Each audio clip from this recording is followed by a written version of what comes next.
Republican leaders announce a North Carolina state budget deal with pay raises, policies, and 2 constitutional amendment options possibly coming to the 26 midterm ballot.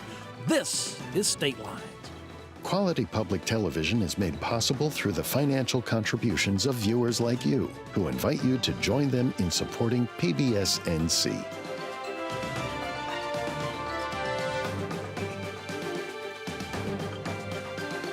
Welcome back to State Lines. I'm Kelly McCullen. Joining me today, a true all-star panel of analysts. Donna King, editor-in-chief of the Carolina Journal, is here.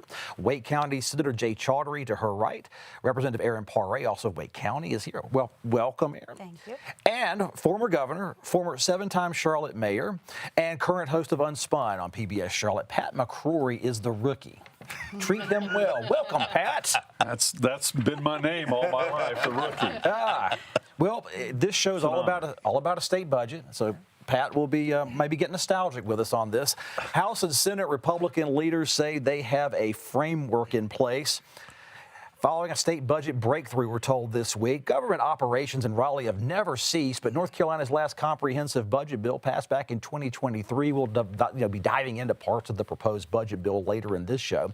But Republican legislators were increasingly saying on this show and elsewhere that voters had started asking questions. They were wanting a state budget. The Carolina Journal has reported that Governor Josh Stein's budget plan somewhere around $35 billion. Representative Paré, I did some homework with the Senate. I contacted someone in the Senate. They go, Stein can have a $35 billion ask. Republicans haven't agreed on a final spending number. It's still being negotiated. What's the difference in a framework and a deal? Yeah, very good question. So this was a great week for the people of North Carolina, and I'm happy to be sitting here with all of you talking about this framework budget agreement that happened this past week, which really settled 2 of the biggest pieces of the budget sort of impasse that has been going on over the last year. And that is, where are we with our tax reductions and personal income tax reductions going forward? And where are we going to be with our salary package for our teachers, our state employees, and our law enforcement? And I'm very pleased about what has happened. So we have come to an agreement between the House and the Senate Republicans on an excellent salary package for our teachers, our law enforcement, and of course our state employees. And we have also been able to come to an agreement to continue to cut those personal income tax rates into the future, which allows North Carolinians to keep more of their hard-earned money in their pocket. So I think it's a win-win, and I'm looking forward to putting forward that framework and then building the rest of the budget around that framework. My dear Democratic colleague over on the other side of the aisle in the other chamber, excellent budget, says Representative Paré. Do you feel so rosy? I'm here by myself today, Kelly. So, I mean, number one, it's a budget framework. It's not a budget. So, I mean, while they have a breakthrough, I think the question is whether it is actually broken through to help the people of North Carolina. Number two, we don't, generally the budget also includes policy provisions, so we don't know what those policy provisions are going to be. And third, to your point, we don't have a spending number. So Governor Stein is actually, I think his budget is roughly, I mean, a lot of things he asked for in his budget are the same that we think we've seen. But I mean, just to remind viewers, there was generally an agreement between House Republicans, Senate Democrats, and Governor Stein on what those priorities are to be. I think that some of the compromise budgets that we saw came below the lines. I think on the law enforcement side they were similar, but I think what we could do for state employees and educators were disappointing. Yeah, that's a segment B. Donna, Sure. People get confused about budgeting, and we'll get to you because you brought some of these triggers in. Yeah. The triggers are removed. The state doesn't need to collect so many billions of dollars in revenue to get a tax cut under this framework. How does that change the narrative for negotiating everything else the budget needs? I mean, this is what's been holding it up, because there's been a real disagreement between the Senate and the House about what those triggers mean, because we've been on a march to reduce taxes based on these triggers. You bring in more revenue, it triggers another reduction. And that's something that there's been some disagreement in the Senate and the House about what that meant, what those triggers should look like, should they continue. 2 things. One, I think it's important to note that part of this deal is a constitutional amendment to cap income tax as we go through. and North Carolina has already approved that. Back in 2018, they've capped it at 7. This would cap it at 3.5. It would go before North Carolinians in November. The other thing to point out, though, is we've had a steady climb of how much money we're spending every single year. We're up 34% in spending since just 2019, 2020. So that's something that we really need to be focused on, because North Carolina is growing and these numbers keep climbing and climbing and climbing. So that final number is exactly what I think a lot of people are going to be watching. So the spending numbers have been established and passed by the Republican-controlled General Assembly, And right? we've had a steady Blame the Democrats for that spending. We've had a steady climbing spending. Pat, you were there day one when they were putting in these triggers. You were right there with them, I think, Speaker Tom Tillis and Phil Berger. Triggers are now gone. They lasted 14 years. It was my administration who put in the triggers. Go ahead and take that credit. My budget director, Art Pope. We demanded the triggers because we had a reserve issue. We had a reserve issue where we were down to 1% to 2% reserves, which was against the law, at least with all cities in North Carolina. And we established the triggers so we wouldn't deplete reserves anymore for hurricanes. And we had both Democrats and Republicans during that time period wanted to steal from the reserves, and we wouldn't allow that to happen. We had the Democrats who wanted to use it for pay raises.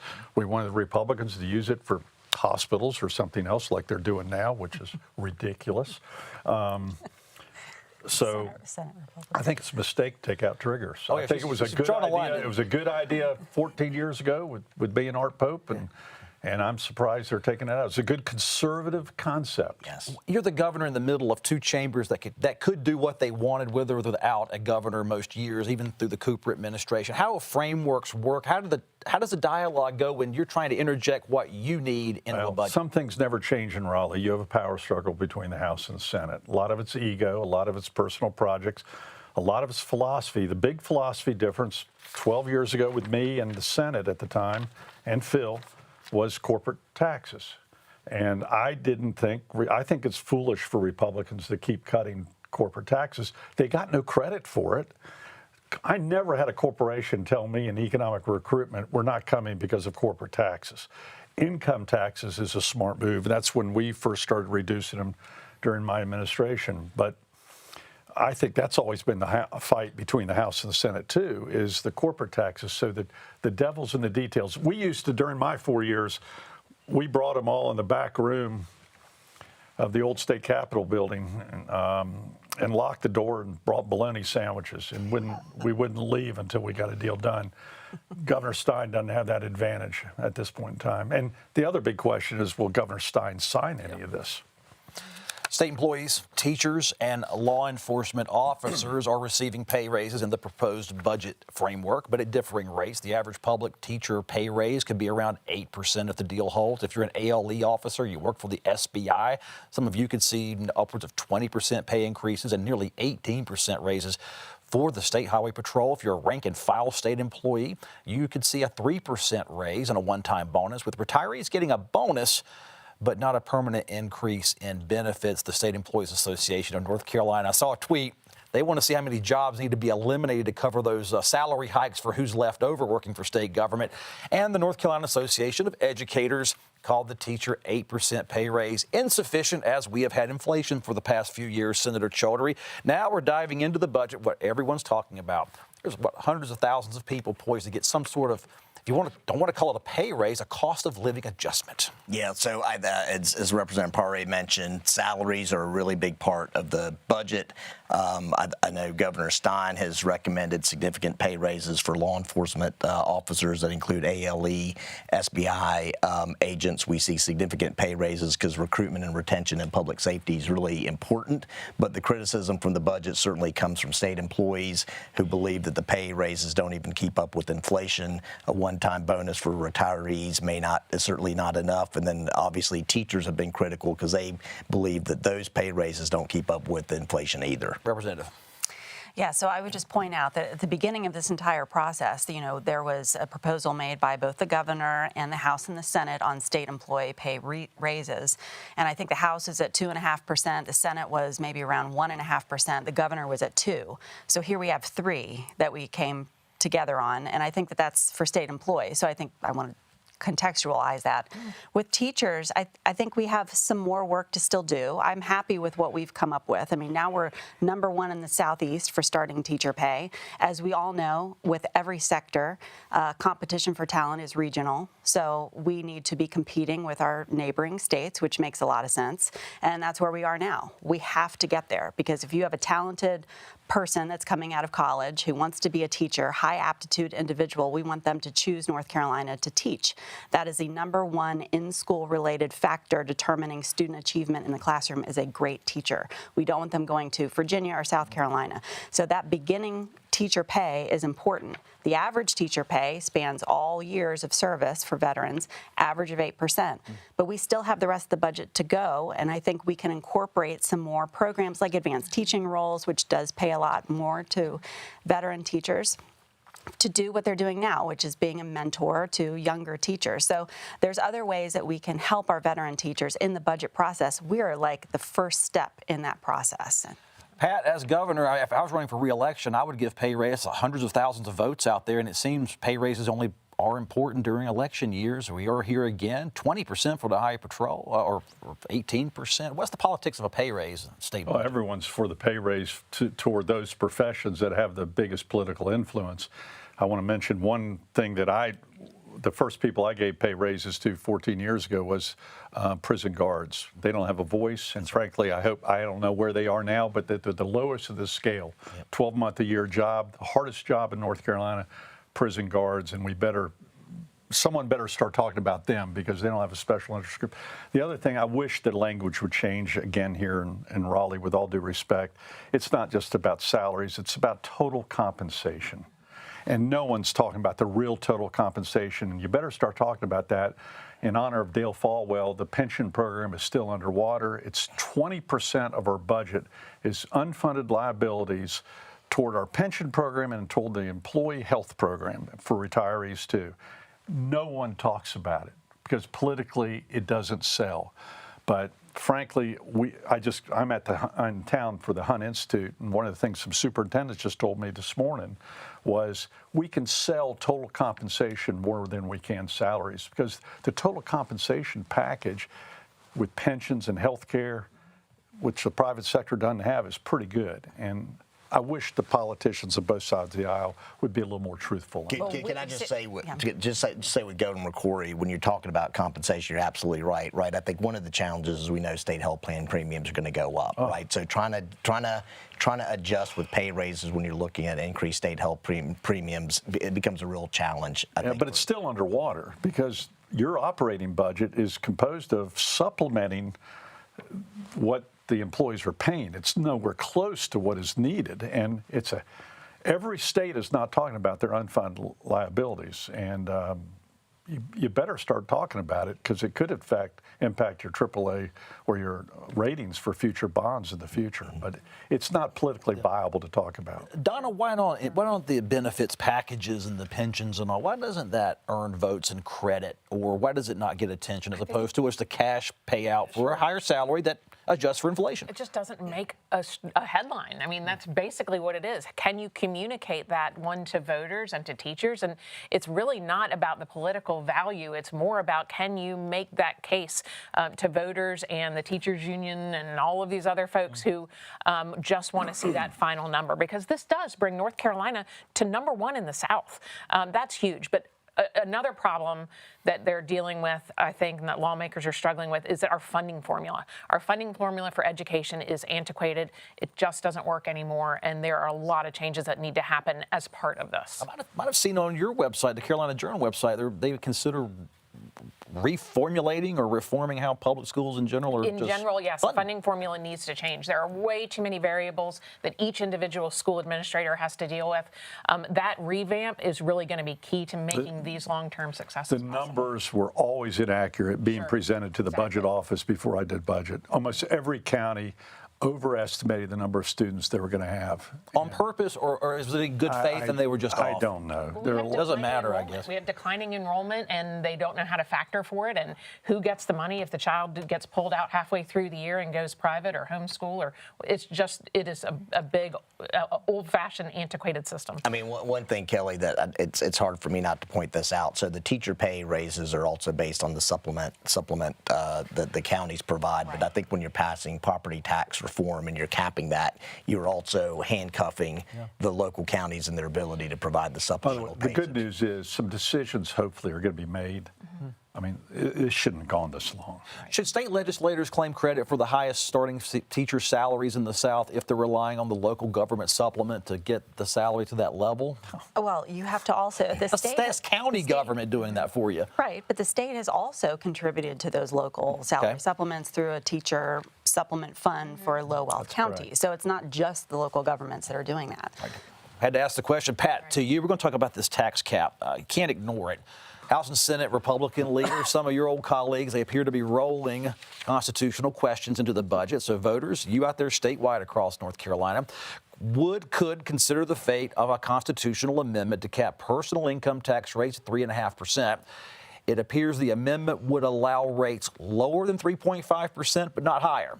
The budget deal would call for an additional lowering of the personal income tax rate down to 2.99% by 2033. As it is in a budget law, there would be no revenue triggers. We discussed that for the state to meet before activating these tax cuts. So, Pat, triggers are gone. So in the state law, the income tax rate goes below 3.5%. But Phil Berger can leave office with a vote of the people to say state income tax rates can't get above 3.5%. Why the amendment when the law does so much better? First of all, everyone's for lower income tax. So politically, the surveys, I'm sure, are very favorable to this. I strongly disagree with taking out triggers because I'm protective of reserves. And I'm damn glad I did it, excuse my language.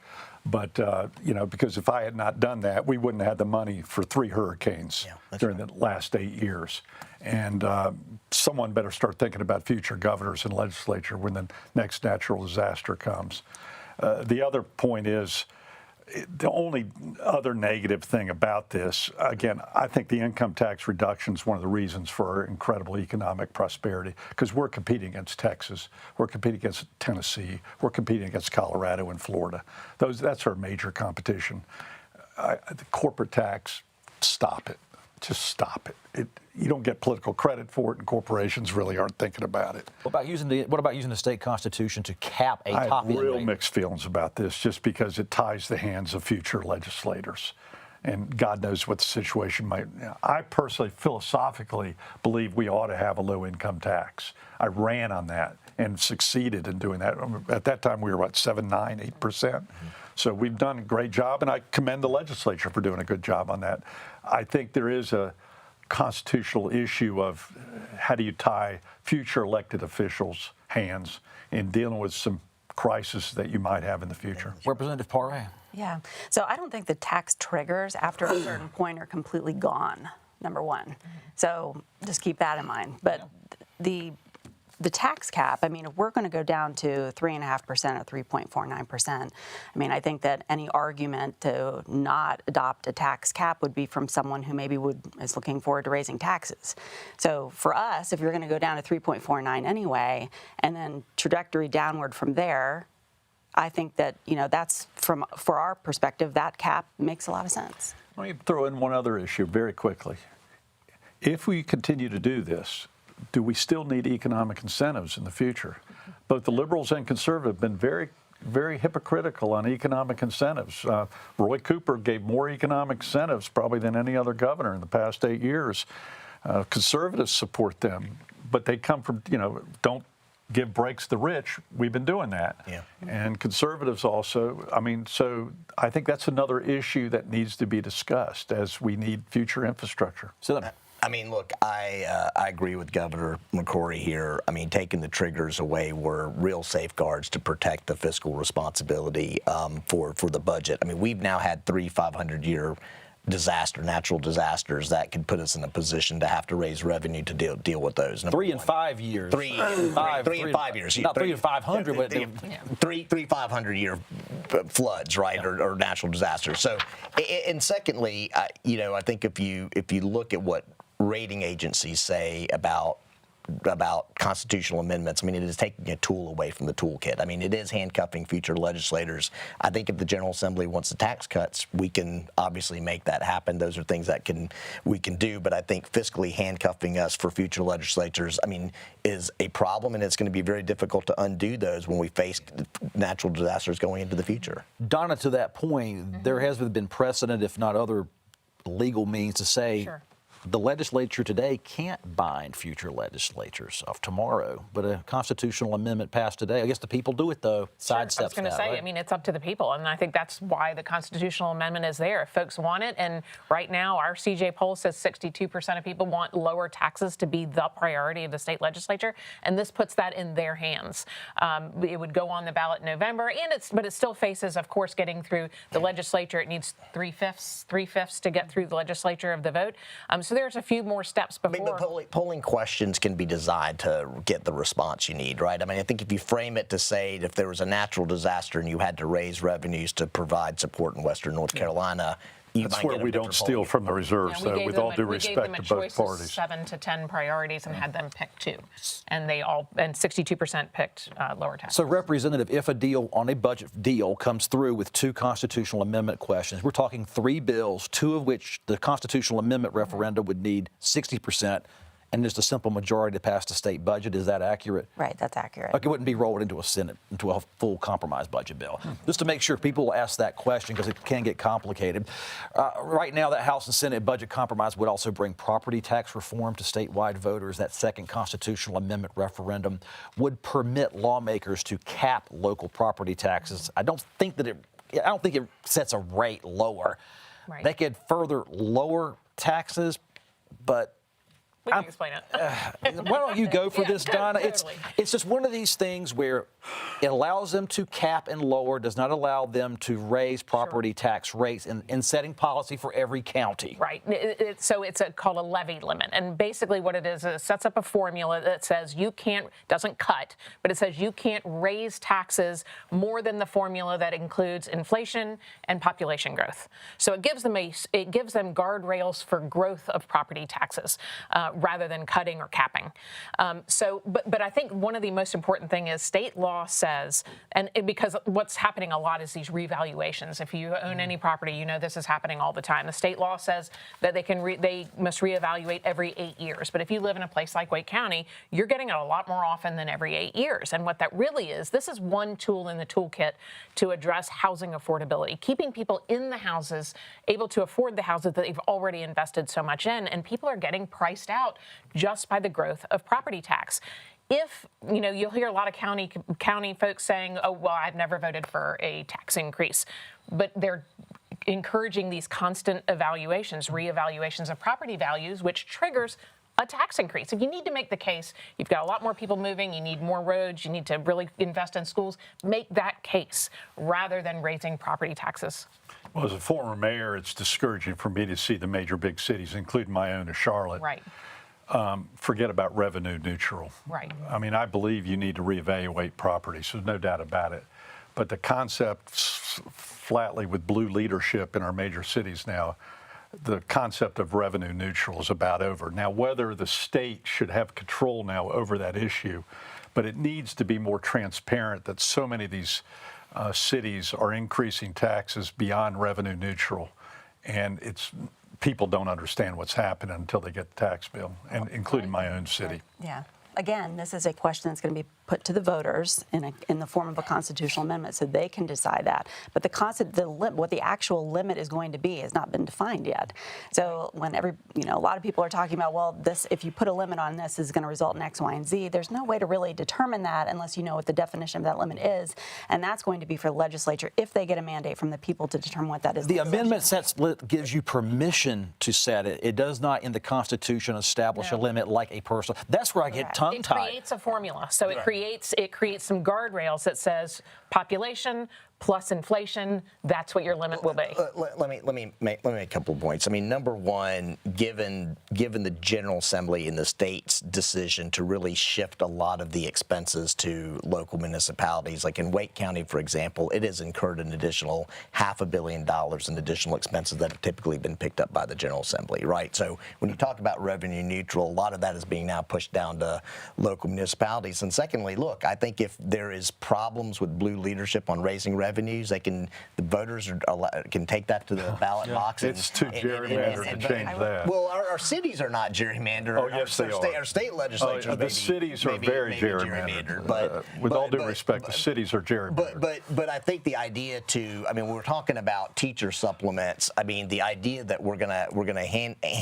handicap or handcuff our local decision makers about what they're going to be able to provide for teacher supplements. They're hiding behind this property tax issue as a way to not be accountable for how they're making decisions at the county level. In the ballot box. But this effort is sort of a dual track. I have to remind you about this. I know you know this, but we're talking about looking at existing exemptions, like for Wake County, like the affordable housing exemptions already getting taken advantage of. That's right. Maybe some nonprofit exemptions that are a little bit too generous. Very supportive so of that. we're doing that, and we're looking at reasonable limits on property tax increases at the same time, which is good for the people. And I only got a minute left, but I want to bring up the Carolina Journal poll sure. through Harper Polling. Just very quickly, over 40% of those you've polled, 600 likely voters, said affordability and inflation Absolutely. is an issue. Nothing else I saw on your list was over 19%, and climate change is at the bottom of the list now. We care about the wallet only. Absolutely. That's exactly what we've been talking here. And how can lawmakers and our state government help answer those calls for North Carolinians? Yeah, affordability, everybody hearing it? Got 30 seconds. I mean, look, I think on affordability, we talked about property evaluations, but I mean, I think the one good news in the housing space, there's a lot of bipartisan support to look at things we can do in housing. Yeah, I think affordability is top, yes, and I think the Republicans are leading on that. 10-second, Pat. Watch where the money's coming from in Raleigh. Crypto money, gambling money, and pot money. Yeah. See what's trying to influence these policies that impact affordability. If you've got half the opinion Pat McCrory had on this show today, email me at statelines@pbsnc.org. I'll read it and send it to the crowd. Pat, thanks so much. All of you. Appreciate it. We'll see you next week.